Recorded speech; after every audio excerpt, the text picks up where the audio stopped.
welcome back to my channel. So today I have a video on one of the few remaining perfume ranges which I haven't done a whole video on, and it is the Prada Infusions line. So they have a brand new one out, a fig one, and I also have a set of the rest of the range here. So I'm going to take you through them, explain the difference between them, which ones I like. If you're new here, then hello and welcome. We're all about perfumes. I have hundreds of videos just like this going through all the ranges. I like being the range queen, and I also review all new releases, designer, niche, everyday, celebrity. So do check out my other videos and of course my blog as well. And if you're a regular viewer, do make sure that you're subscribed and give the video a thumbs up. That really helps me. And of course you can check out my perfumes and candles that I make myself, vegan, cruelty free, on my website, link down below. So the original Prada Infusions fragrance is Infusion de Iris. It's kind of one of the classic Prada fragrances that stood the test of time, and that's the first one here in this cute little mini set. The original Prada Iris I always found to be quite intense and heavy. Obviously the main note is iris, so that's kind of a powdery deep floral. It's certainly not a fresh floral note, but what they had done is there was a little bit of incense in there. There was some amberiness, and even though it did have top notes of orange blossom, for me it was this intense iris with these hint of incense, bit of vetiver, which I found to be a little bit of an old-fashioned leaning scent. Now the reformulated version that came out in 2015 still smells quite similar, but they removed the incense undertone, and instead what you get is more of a pure iris, and it's a little bit fresher.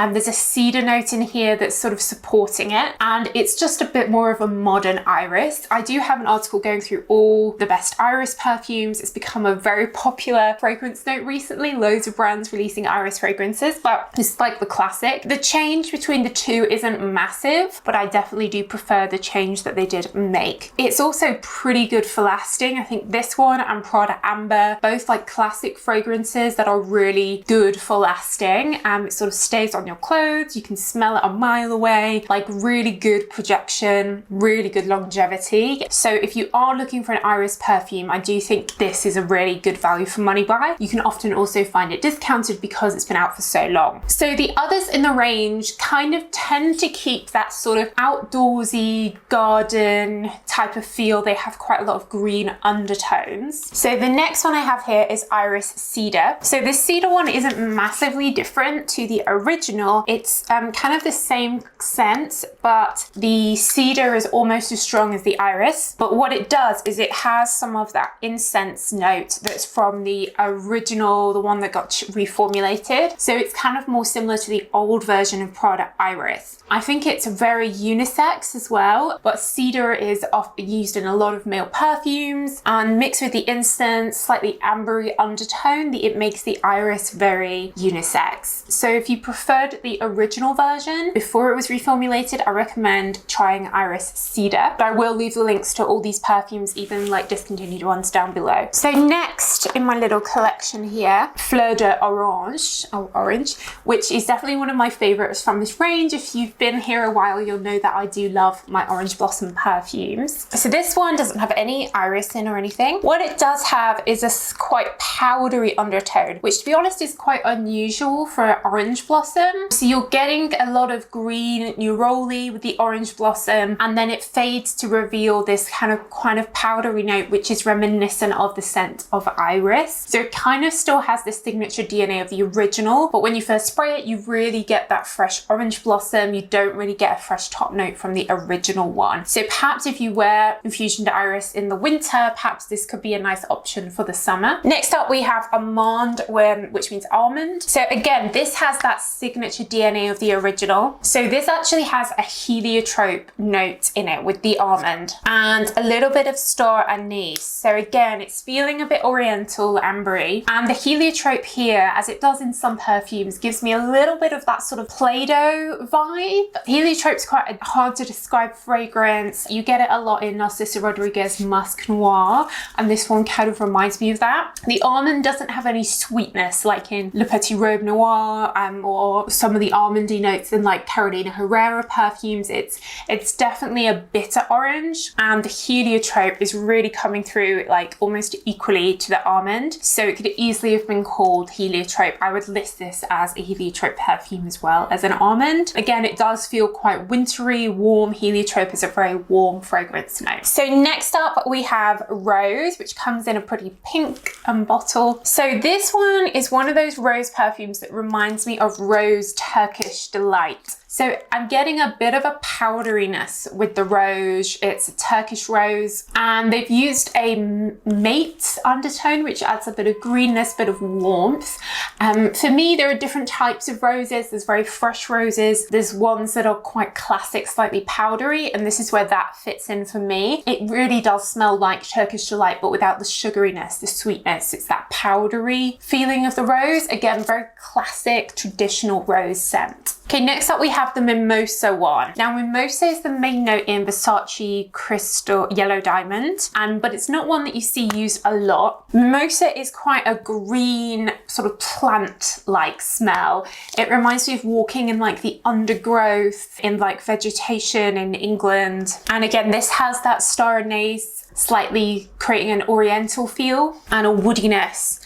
So again, this is probably leaning more towards spring, and it's something that if you like Original Iris, you might like this. If you like your green, like garden type outdoors fragrances, it's like that type of thing, like your Chanel 19, that type of fragrance. So next we have Infusion de Prada, which means carnation in English. Now again, carnation is a very classic fragrance. It's something that you've seen a lot in fragrances from the 70s. And this is definitely one of the heavier ones. It has a patchouli base, so it's definitely more autumn winter to me. And it's also got a lot of a resin, a balm note in here. So this is one for fans of fragrances like Chanel Coco, the original Black Opium, those quite heavy resiny fragrances. To me, this is quite 70s, 80s, this scent. So classical, or perhaps you could say old fashioned, but I feel like this whole range is very much like echoing back to the type of fragrances that we saw in the 80s and the 70s. So next we have Vetiver. Now this one is probably the one that smells the most different to the original. Vetiver is quite a strong note, and it's also a very unisex note. It's used in a lot of male fragrances, and this could definitely be worn by a man. And it's green and fresh, but also quite woody. It has a top note, this one, of ginger and bergamot, which really add a zing and a freshness that you don't really see from the others in the range. There's even a bit of a lime, cardamom, very refreshing. And then as it fades down and develops, it settles to be a kind of green, woody vetiver note. So definitely a nice one for vetiver fans. Again, it's strong eau de parfum. These are all eau de parfums. They're all pretty good for lasting. Okay, so lastly we have the new one, which I have here in, what size are you? Yeah, this is the 100 ml. So this is what the bottles look like. And this one is Infusion de Fig. So this one, I do get some fig, but only for like a minute. And then what takes over is Glabanum note, which is quite similar in my view to Mimosa. So it feels quite herbal, reminds me of walking into like a L'Occitane shop, south of France, Provence, those herbal fields. It's quite calming. And the fig is very much in the background, adding a little bit of sweetness. But for me, it's not the main note. I wouldn't really class this as a fig perfume. I'd class it as an aromatic galbanum scent. It also has a little bit of a balmy, resiny undertone, but for me, that galbanum is totally taking over. So if you do love your L'Occitane, your aromatic scents, this is definitely one for you. Not as heavy as a lot of the others either. I'd say this is springtime, autumn time maybe. It's not super light, but it is quite, it's not heavy, and it doesn't really have the powderiness that's in a lot of the others as well. It's probably the the only one that I'd really class as truly aromatic. The others I'd say are more floral, oriental, green. It's got quite calming property to it. It doesn't have any lavender in, but it has that same kind of calming herbalness, kind of like walking into a spa. This is like, could easily be a spa fragrance. It's also my favorite bottle because I love purple. It's kind of an empress purple. So overall, I think they're a very classic range. They're quite a traditional bottle and they're quite traditional scents.